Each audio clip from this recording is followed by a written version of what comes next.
what are your biggest weaknesses as a leader? Yeah, so one of them is I'm not as disciplined as I should be. It's too bad Mimi's not here. I know she was here earlier, but my executive assistant. And Mimi's constantly on me about amount of time I spend on certain things. I can't say no. I'm very, very bad at when people say, could you do this, could you do that? And yeah, I'll do that. And she's like, is that really how you should be spending your time? And sometimes, of course I disagree. Sometimes I think it is, the small things can be powerful. Like I have an aggressive open door policy.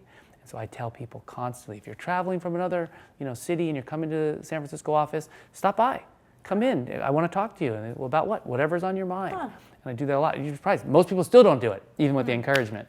But I sometimes don't say no enough to things. And I think another thing is, what I talked about earlier, I really am working on now, this idea of a need to find consensus and avoid conflict.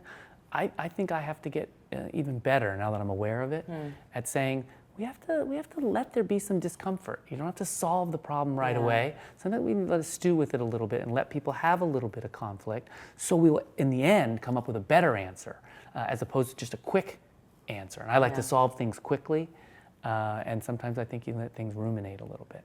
So those are things I guess I'm working on.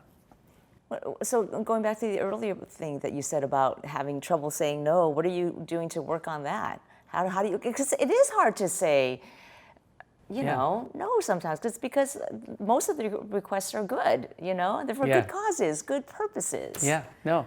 I mean, I think there's a couple things. One, there's a thing called a calendar check. It's actually an idea I stole. I don't even know if they're the first ones that did it, but allegedly Bill Gates and Steve Ballmer, when they were both still at Microsoft, when Bill was CEO, they would do a calendar check once a month where they would go through and tell each other what they're going to be doing, where they're traveling to, what they're going to the next month, and allow someone else to say, really, you're going to that office to do that? Does that really make sense?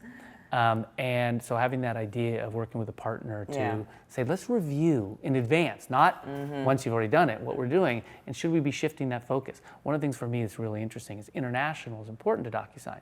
I love to be in all the offices. I love to be with the people there, but it takes a lot of time. And sometimes the question is, how can you see all those places? As an example, I'd never been to our office in Tokyo. As we were talking earlier, I'm taking a vacation there. So I'm actually going to fly out on Christmas Day in order to get to Tokyo and get in 2 days of work before the family joins me for vacation. So that's smart ways to sort of combine that. Otherwise, I might not be able to, given it's a relatively small office, justify the trip, because it's a long distance to get to Tokyo.